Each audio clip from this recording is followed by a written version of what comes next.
What is going on, everybody? Travis Fowler, Hark Rider, is back this week after we had our technical issue last week, which the technical issue was simply my phone died. And I don't mean battery drained and have to recharge. No, the phone literally gave out on me and died. There was no reviving it. We tried so many times and it just didn't work. So since this is the way that I film and I try to keep topics on my phone to talk about each and every week on the podcast, the podcast for last week ended up being postponed completely, and now we're doing this week, and there has been a lot, and I do mean a lot of wrestling that has gone on. We had All In London last week. Today, we had Bash in Berlin. Tomorrow, we've got NXT No Mercy. And then next weekend is AEW All Out. So 4 big PLEs and pay-per-views, depending on which company you want to watch, / call it, whatever the case may be. And a lot of big things taking place on actually all the shows. There's not really been a whole lot of filler outside of your Collisions and Rampage, which not trying to be offensive towards either of those shows, but Collision has a lot more that goes on it, more so than Rampage, but still not something that people usually will watch on a consistent basis unless you're a hardcore, die-hard AEW fan, which I know the AEW cult is very much on that side.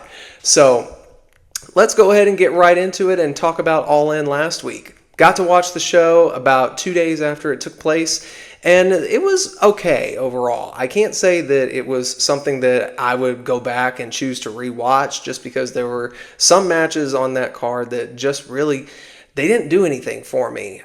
Like the Hook Jericho match for the FTW title. I still can't get over the fact that they are recognizing at Championship that it, quote, is a unrecognized title dating back to ECW. So I don't understand how they are trying to make this a legitimate title. Although there was a tweet that came out, I think, post All In, pretty quick after All In, where it seemed like maybe the FTW title may be retired here soon, and I think that should be the case, because again, you're just kind of destroying the, quote, lineage of an unrecognizable title anyway. The tag titles, both 6 and original, were competed in multi-man matches. Bucks retained over Acclaimed and FTR. We saw a crowning of new trios champions in the form of the BCC representation of Claudio Castagnoli and Wheeler Yuta, and Pac, of all people, being the third person in there. Interesting trio there, but it is what it is. Mercedes Moné and Britt Baker, they had a match, and they did what they could. There were some good points to the match overall. I do feel like even though it was a build that wasn't super long, the match still had a certain expectation to it. I don't really know if it met it. I think it did okay. Again, I'm not going to say that the match was overall terrible, because it wasn't. There was some bright spots in there. I mean, shoot, that reversal from the top rope where it looked like it was going to be another avalanche scoop slam from Monet to Baker, and then she reversed it into almost a flip / Spanish fly. I don't even know what I would call that, but it was super cool. Not really that surprised that Monet retained. Kind of saw it coming. But the coffin match with Darby Allin and Jack Perry also wasn't anything greatly spectacular. The nod to last year's All In incident with Jack Perry and the glass, for the inside knowledge, it was pretty fun. I still personally would never use broken glass for any kind of spot, but that's just me because, I guess I'm more on the side of normal than I am insane than these two. I'll get it right, even just saying that word. But they actually overall didn't have a bad match. The spot where Allen did his, running torpedo suicida into the coffin was pretty darn damn, that's going to leave at least a couple of contusions on the head. And probably it did, especially when you had thumbtacks that were basically pasted all on one side for Darby Allin. But entertaining, Jack Perry retaining there. I have to say that out of the 3 top matches that I was interested in, there was actually one of those 3 that I think had the best story out of all 3. And it wasn't MJF and Ospreay, And it also wasn't Swerve and Bryan. No, I firmly believe the best story with the best match going into All In was none other than Toni Storm and Mariah May. And the match delivered in exactly what it was supposed to do. Mariah May and Toni Storm had a fantastic women's title match. Again, the story itself had layer upon layer and had been built greatly for months, and it had a great payoff. I'm a Mariah May fan. I was a fan of hers before she even came into AEW. I actually have been a fan of hers even prior to her Stardom days. She was one of the wrestlers that I got introduced to thanks to Twitter, and just some videos of her made the rounds, and I was like, man, this girl can really work. So to see her get her flowers in the form of the AEW Women's title this soon into her AEW career, it honestly was great. I don't have anything to complain about it. Before we talk about the final two matches, let's not forget about the Casino Battle Royal. That ended up being a lot of fun with some surprises, like Nigel McGuinness showing up. I know it was not really a, quote, surprise, but it was, at least on paper. Ricochet making his AEW debut, and then he had his debut match on Dynamite this week, where he seems to be a little salty towards some people that either don't watch AEW or have some complaints about him going, which, don't get me wrong, anybody that complains about one guy jumping ship to another, I get it. I feel like that there's some people that are better fit for one company as opposed to the other, and I think Ricochet fits that mold at least. Even Booker T stated that he felt like Ricochet was probably more at home with the AEW style as opposed to WWE, but at least he got the WWE run and the WWE experience. So unlike some people that never get the chance to go and check it out, he did his thing there. It wasn't something he wanted to continue on with, so he pursued his actual passion of going back to AEW, and, quote, as he said to Sports Illustrated, he enjoyed traveling the world and wrestling his friends, which there's a lot over there. So he gets to do that, and I'm glad and happy for the man on a personal front that he's doing what he wants to do, and I think he will have some decent success with AEW. I don't think he's going to be one of those flash in the pans, at least I hope not, where he has a great run for 3 months and then disappears off of regular TV. At least the main show. That's kind of what happened to Deonna Purrazzo, and I'm still a little salty about that. I know she's on Collision a lot, but frankly, I don't watch a lot of Collision. I know that may be against me, and people would be like, well, maybe you should do that to see her more. Well, no, Deonna Purrazzo is actually a top-tier talent, and I'm still waiting for that Mercedes Moné match because I still think they could pull off a fantastic match, TBS title or not. So, hoping to see that in the future, but I digress and move forward. You had the MJF Ospreay match, which once again delivered like most people knew it would after their first match. And the Daniel Garcia return was something that I thought could happen, but I wasn't for sure, especially with the rumors that he could be looking at going to WWE. This week it's come out that it's more than likely most people expect him to stay with AEW, and I think that's a wise choice. WWE is on a roll, and they've done great with the talent that they have acquired from AEW, but I don't think Daniel Garcia has quite hit that WWE stamp yet, and he may never, and I don't mean that in a disparaging way. His style just may be that suited solely for AEW, and there's nothing wrong with that. He got a great reception when he showed back up on Dynamite this week too. So I think he's right where he wants to be and should be. So that's awesome. He's got a great match already set out for All Out next weekend, which we'll talk about here shortly. Overall, didn't have a problem with how the match played out.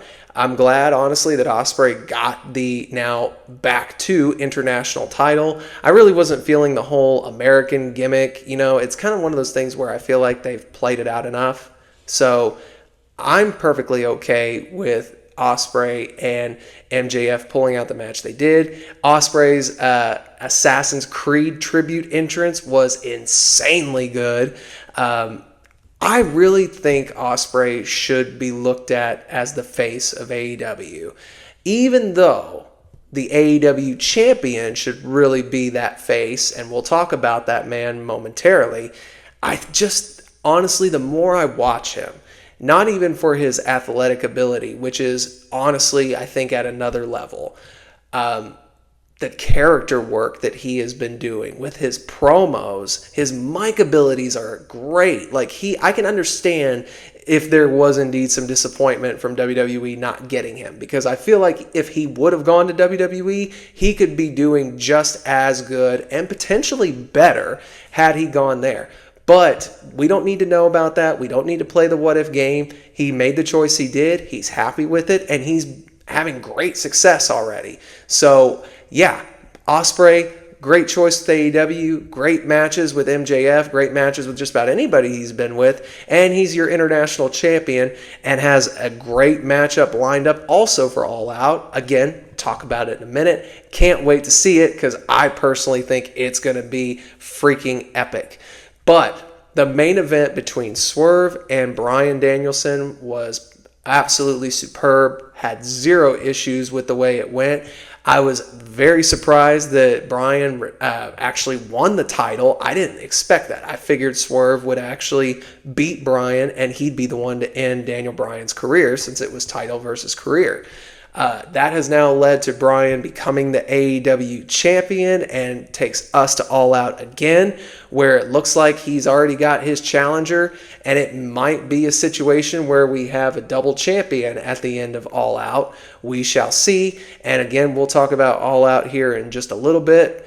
But overall, I would say All In was good. I'm not going to say it was great, but it was doable. It was actually okay to watch. Again, there was just some matches I wouldn't care to go back and revisit, but I do feel like the last 3 singles matches I spoke of, Storm and May, Swerve and Bryan, and MJF and Ospreay, really made All In amazing. Today, we had Bash in Berlin, which had a very short card, 5 matches altogether, and there's been some flack online about that. I'll give my opinion on that at the latter portion of the show, but I enjoyed the card. I thought it was a very well constructed and concise card. It had all of your main feuds in it, and I think it delivered where it was supposed to in so many different ways. The CM Punk McIntyre strap match was a lot of fun. I feel like the strap match rules, or stipulation I should say, doesn't get used enough, at least in the appropriate fashion. I know we've seen matches and bull rope matches go for like a pinfall or a submission or something to that effect.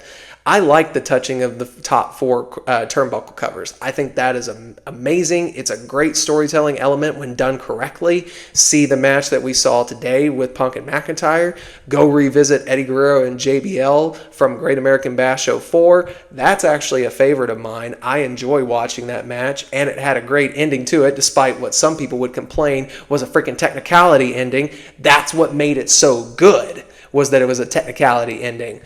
I digress. Move off from my soapbox on that. The whole match card for Bash in Berlin, I predicted the winners correctly. It's the first time that's happened in quite some time. New women's tag champions with Cargill and Belair taking back the titles from the Unholy Union. A little sad on that, because I've always enjoyed Fire and Dawn as a tag team. But they had their tag team title reign. I just felt like Belair and Cargill were going to take them back now.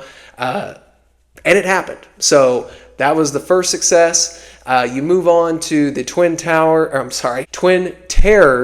of Ripley and Priest taking on Dominic Mysterio and Liv Morgan. They picked up the win over Morgan and Mysterio, so they got a little bit of revenge there. I still think the feud's going to continue, and I do truly believe Rhea Ripley and Liv Morgan is going to take place inside Hell of a Cell for the women's world title next month. As it should. It has had enough build to it. It's got the best storyline arguably in WWE right now, and I want to see it continue and pay off inside Hell in a Cell.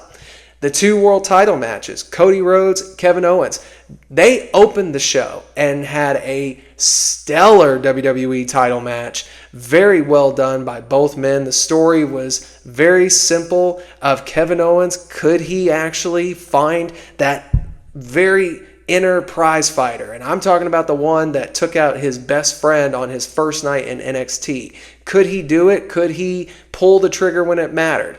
The answer was no, he couldn't. Cody took advantage of it, and he retained the WWE title. I was surprised to not see the Owens heel turn because it just felt like that was where it was going, and I still feel like that's where it's going to go. Don't be surprised to see a rematch between Owens and Rhodes at Hell in the Cell.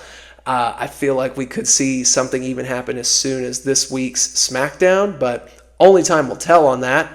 Then the main event, Randy Orton and Gunther for the world title in a do-over of the King of the Ring finals, which that story element was amazing that they circled back to, that Orton basically got screwed out of the King of the Ring, and this was his give back for losing what was very much and clearly a controversial decision of Gunther winning King of the Ring.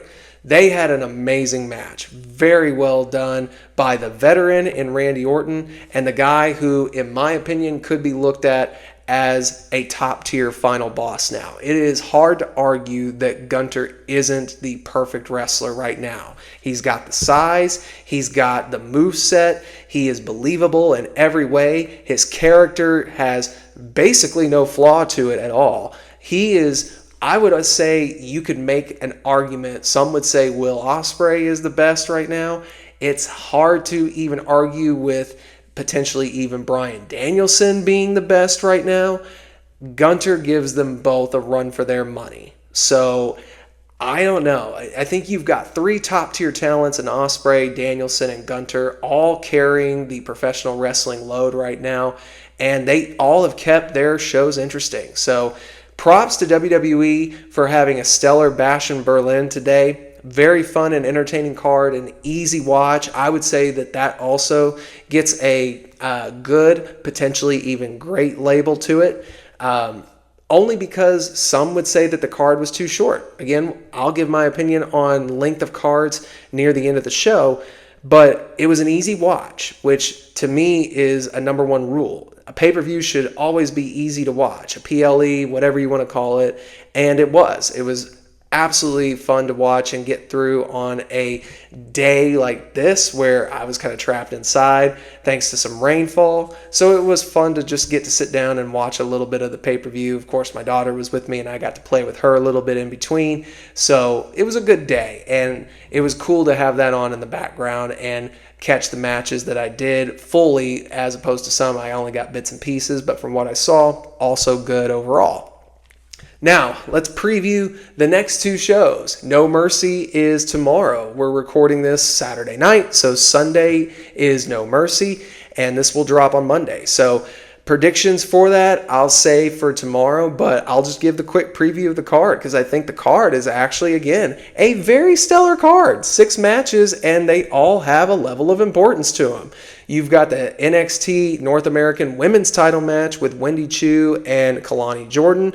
I see Kalani potentially retaining, but who knows? Wendy has had a great character resurgence. I actually like this darker version of her gimmick, the Sleepy Time gimmick, and I don't know. I've been feeling it really a lot lately. So I know that that's a lot of double entendres and onomatopoeias, maybe for you grammar people, and I may have even said the wrong things there. So either way, you get my point. Wendy Chu has been amazing character-wise. You've got the North American title for the men's side, Obafemi and Tony D'Angelo, two guys that have, in my opinion, bright futures on the main roster. Tony D'Angelo's character has been on point from the very day I saw him in the NXT 2.0 vignette, and when I saw him wrestle, I've seen him just get better and better, and his character work is always superb. Obafemi, his stock just continues to rise. This guy was one of the NIL athletes that they signed, and he has proven to be all the money's worth. Obafemi, who would have seen that coming? He has taken to this very naturally. He too has one of those gimmicks that he just lives because it's believable, much like Gunther. And honestly, I kind of want to see that match sometime in the future. Obafemi and Gunther, woo, that would be a hard-hitting affair between two big hard hitters. Then you've got the NXT tag titles, which is a rematch of Axiom and Nathan Frazier taking on Chase U. I fully believe that Chase U is going to retain the title. I know I'm giving one of my predictions early, but there could be the opportunity that Axiom and Frazier take back the tag titles, because I still feel there is an underlying story that they're trying to tell with Chase U and Rich Holland. So that's kept my interest there. I'm interested to see again how that's going to play out. You've got the women's championship match, Roxanne Perez and Jada Parker. Jada Parker has had her stock rise rapidly over the last couple of months, and she's also got a very solid, believable character. I'm very impressed with a lot of these people that we've been seeing debut, whether it be for AEW or whether it be for NXT. There's just been a lot of great character work from these competitors and athletes as of late. Jada's no different. Roxanne, since she's gone over to the dark side of the cocky heel, has been amazing as well. And I think they're going to pull out a potential sleeper where I don't think most people think Jada Parker can handle the level of a Roxanne Perez, who's been doing this. And as a former Ring of Honor Women's Champion, mind you, I don't know if they expect a lot from Jada in this one, but I think she's going to show out in this match with the champ tomorrow night. And who in the world was watching their interview on NXT Tuesday?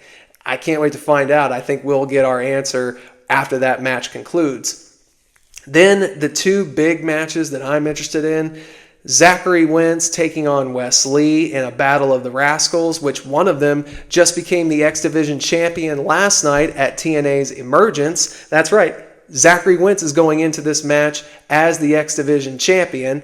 I've got my thoughts on how that's going to play out, but that should be a fun personal match to take place. And even though it's been a short build there too, they basically have had 3 weeks. It has everybody's interest, because if you're like me, when the NXT crossover started, the only thing you wanted to see was a Rascals reunion. We got it. I loved it. I hate that it was short term, but I love what they're doing with it. So it's going to be an awesome match between Wentz and Lee tomorrow. Then the main event, the NXT Championship match. All Ego Ethan Page, who has seen his whole career take a great turn for the better in NXT. Already NXT champion. I think I saw somewhere where it said that he was only 40 days into NXT and is the champion. Golly, that's awesome. Can't wait to see that match. And I really am hoping that the challenger, Joe Hendry, a TNA guy, is in an NXT title match tomorrow. How amazing will it be if a WWE championship gets put on a outside talent? Someone who has been training at the Performance Center, somebody who has gotten over with the NXT crowd. How cool would it be for both brands if he becomes NXT champion and shows up on TNA's Impact show with it? That would be absolutely awesome, and I'm hoping that it happens. Trick Williams is the special referee, so you kind of already can figure out who I'm going for prediction-wise in that match. I like both guys, but I do like one more than the other. Again, you can figure out who it is. Look forward to seeing that match. Then, next weekend, there's been, I think, 3 matches for All Out, maybe 4 announced just this past week. We've got Danielson and Jack Perry for the AEW World title, which Brian has stated that the next time he loses where it's the AEW title on the line, his career is done. Could it be as soon as next weekend? Maybe not. So only time will tell there. I talked about it earlier. I cannot wait to see the international title match between Pac and Will Ospreay. 2 high flyers. Honestly, you could say one was from one generation, one's representing this generation. It's going to be a great match. Can't wait to see it. I feel like there is going to be a lot of flippy-dippy stuff from 2 guys that know how to flippy-dippy very well. So I do look forward to seeing that match. That's probably the match I'm looking forward to the most next weekend to this point. Some would say I should be looking forward to the cage match between Hangman Adam Page and Swerve Strickland. This is a match that I have to give AEW a lot of credit for. They have kept this feud in the background for nearly an entire year. Like, literally, you cannot stress how great they have done. They had, obviously, the big feud take place in the first encounter and the second.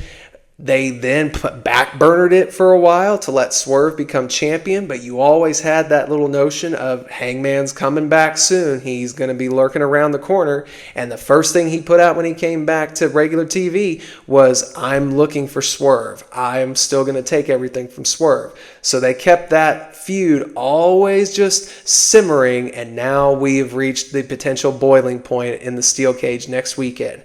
And then we discussed it. Daniel Garcia and MJF one-on-one. This could be a great breakout moment for Daniel Garcia. Some thought he had that moment with Bryan Danielson, and while his match with Danielson showed that he could hang, this is the match that I think can take him to that next character level in AEW. So only time will tell what ends up happening in that matchup, but I do think it's going to be a good one to watch. We, again, have only 4 matches announced, but I think we're going to get a little bit more in the coming days for AEW All Out. This has kind of always been my issue with them wanting to run a pay-per-view shortly after they just did one. Last year, it was only a week between All In and All Out. This time, we got 2 weeks, so we do have a little bit of a break, but they've had these ongoing stories that I think are going to fill out the All Out card much better than what it did last year. So, woo! We are 26 minutes into this week's episode, and we have talked nothing but in-ring stuff. We didn't even mention the Uncle Howdy debut, in-ring debut this past week against Chad Gable was great. The women's street fight title match on SmackDown was amazing between Michin and Nia Jax. Again, I give props to Nia Jax for not just winning the match, but having a great character revitalization since coming back to WWE. I gotta say, just a wrestling fan should be very happy with how everything's been going. Everybody is firing on all cylinders. The crowds are showing up for every event where they're being placed. TNA, AEW, WWE, all doing great business right now. And man, speaking of interesting business decisions, JBL, John Bradshaw Layfield, or as he's just talking and going apparently by John Layfield now, his actual name, has shown up in 2 other promotions. Actually, scratch that. 3 promotions over the last few weeks. He first showed up at AAA's Triple Mania in Nick Nemeth's corner in his Mega Championship match. Then he makes an appearance at GCW Homecoming and takes out Effie. Here's the footage for that. He's still delivering clotheslines from hell at a wicked force. So who knows what he's up to over there. And then last night at TNA Emergence, at the end of a great Iron Man match between Nick Nemeth and Josh Alexander, he shows up. He shows up once again. This is the 3rd promotion that he has shown up in again over the last few weeks. There has been a rumor/report out there that he is now an investor into the AAA company. The word going around is that he feels like they can be successful. They just need that little extra interest and input. That's what he's there to do, apparently. So only time will tell if that becomes the case. But yeah, looks like a John Layfield resurgence is in the works. One of the most underrated heels, I feel like, of the 2000s in WWE. Now, let's go ahead and get some uncomfortableness out of the way. Nikki Bella's drama, or Nikki Garcia's drama with her husband, Dancing with the Stars guy. I don't know his last name, and I'm not going to try to butcher it. But his first name, Artem, as most have heard and made the rounds, there was seemingly a domestic violence issue that went on a 911 call. We don't know all the details. We just know that the call happened early in the morning. At one point, the call was then rescinded, but then authorities went out anyway and saw that there was enough to charge Artem with a domestic violence, and they did jail him. And I would go further as to say that California is one of those states, I believe, where if there is any sign of domestic violence, no matter if the wife, girlfriend, whatever says, no, I don't want to press charges, they're one of the states that enforces it. So only time will tell where this will go. It is a sad situation, and I really just send good thoughts, vibes, and prayers out to the Garcia family, especially Nikki and her son in this time. And I hope people will just respect their privacy, and hopefully there's a good outcome at the end of all this. Let's move on to something light. Contract marketing. Apparently, there's been this rumor going around that WWE thinks that AEW overpaid for Swerve Strickland and Daniel Garcia. That rumor was put out, I bet you can guess, by one individual or maybe even two. It could have been his colleague. Brian Alvarez and Dave Meltzer's Wrestling Observer newsletter has apparently said that WWE thinks they're starting to overpay, them being AEW, their talent, to reset a market and raise market value is how they're looking at it. And I'm just sitting here thinking, well, how would anybody in the one workstation know what WWE's interest level is? I personally think anytime something like that comes out, that it's nothing but BS. Once again, spewed by Dave Meltzer. I can't stress this enough. This is a guy whose star ratings clearly for All In are a bias towards anything AEW, and he will not, I assure you, give anything as close as he did to any of the matches at the Bash in Berlin card that he did to All In. But nevertheless, I feel like that's just a rumor that is ridiculous and needs to die down. Also, people complaining about short cards as opposed to long cards. Listen, not all of us want to sit through a 4.5 hour AEW pay-per-view card. You may want quantity, but I am one of those people that prefers quality over quantity. If you can get both, which I feel like you can easily do a 7-match card with quality. But when you have like a bloated 10 card or a 10, 14, whatever match card, and it goes 4.5 to 5 hours, it kind of gets me exhausted, and I don't care to really watch it. I felt that way about the 5-hour WrestleManias, 7 if you include the pre-shows. So it's not like I'm being biased towards AEW here. I'm not a fan of long pay-per-views. 2.5 to 3 hours is just fine. The 4-hour mark, 3:45 to 4, is pushing it, but it can be doable if entertaining. Today's Bash in Berlin is a clear example. Shorter card means that not only do you have the more important matches, or stories, if you will, taking place on the big shows, but it also leaves your secondary stories, like for instance your Nia Jaxes and Michins, having a great matchup on SmackDown in the main event, making SmackDown a must-see show. Uncle Howdy debuting in the ring against Chad Gable, who has had a feud with his American-made group against the new Wyatt Six. That has been a great TV program that had the main event of Raw, which makes Raw a must-see situation. So even though the pay-per-views may be shorter, you get more value from the weekly shows as well when you have the shorter cards. So I really don't see people's gripe in that.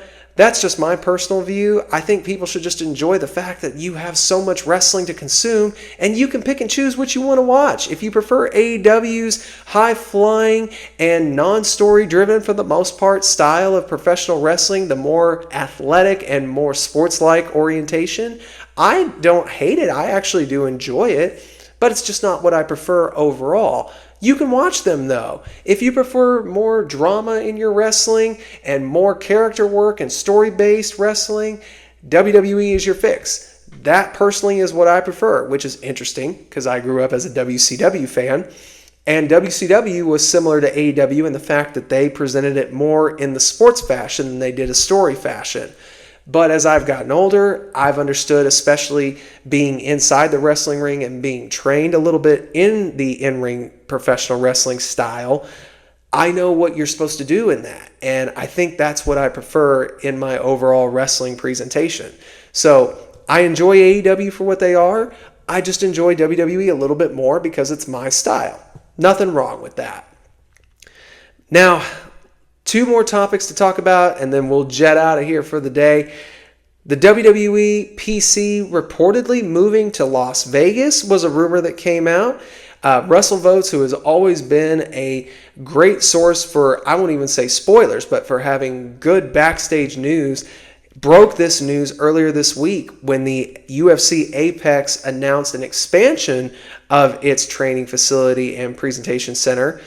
WWE was rumored to then take over that expansion area. Since TKO owns both UFC and WWE, it would make sense that you would want a hub to have both of the places there for training. UFC Apex is there, the PC is successful down in Florida, but why not merge them if you can? So only time will tell. Even the report that WrestleVotes then came back and said to Fightful, stating that it was actually not the case and it was just some BS that was spewing around online. They countered that Fightful report, stating that their source did say that this wasn't going to be something that took place overnight and that it was something that was looked at more towards the future. So maybe that's the idea.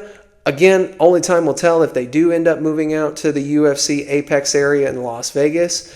Personally, I think they would do great just staying right there in Florida and keeping at least that portion of the TKO companies, UFC and WWE, keep them separate as much as you can. I think that is a great way to start. Have them promote each other when you do, like WWE doing the Battleground pay-per-view from the Apex Arena, the UFC fighters showing up more at WWE events. You can do cross-promotions like that, but I do think the training facilities are better kept apart than they are together. Finally, this past week, we lost another wrestling legend very unexpectedly, and it's somebody who recently was just pushing for a Hall of Fame spot potentially as soon as next year.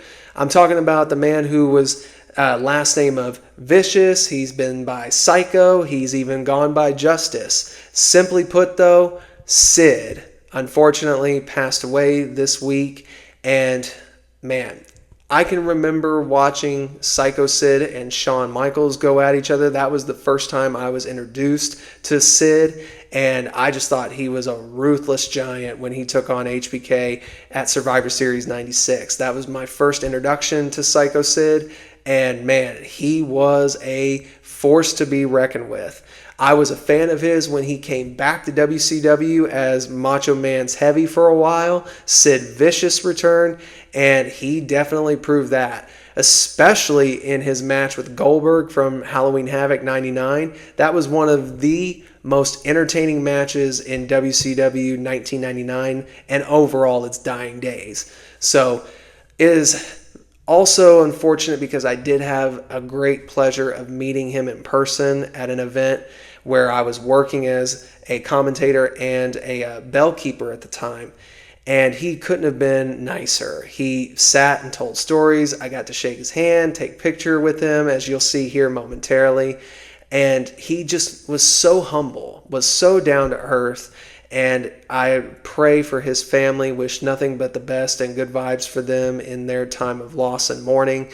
Sid, you were a big man that was very believable, and honestly, you did everything you were supposed to do when you were supposed to do it. Main evented WrestleMania with Hulk Hogan and The Undertaker, multiple-time world champion for both WWE and WCW. You left your legacy, and I hope you do, even unfortunately as it may be, after your passing. I believe you deserve that Hall of Fame spot. Guys, that's going to do it for this edition of Tights and Turnbuckles. Are you excited for All Out next week? Did you enjoy All In, Bash in Berlin, and NXT No Mercy? There's so much good stuff going on. Sound off in the comments down below. Make sure you're subscribed to the YouTube channel and following us on all of our social medias. That would be Facebook, X, Instagram, and TikTok. We're doing great numbers still on TikTok, so make sure you're following us there. If you're wanting to follow us on Facebook, it's still under our Four Corner Podcast, actually, banner. For whatever reason, I can't seem to get that changed, but I'm working on it. I'm trying to get that fixed over. Hopefully that'll happen sooner rather than later. But I will come back again next week for another edition of TNT. Until that time, y'all take care. Hope you have a safe Labor Day, and I hope you also continue to love pro wrestling. See you guys.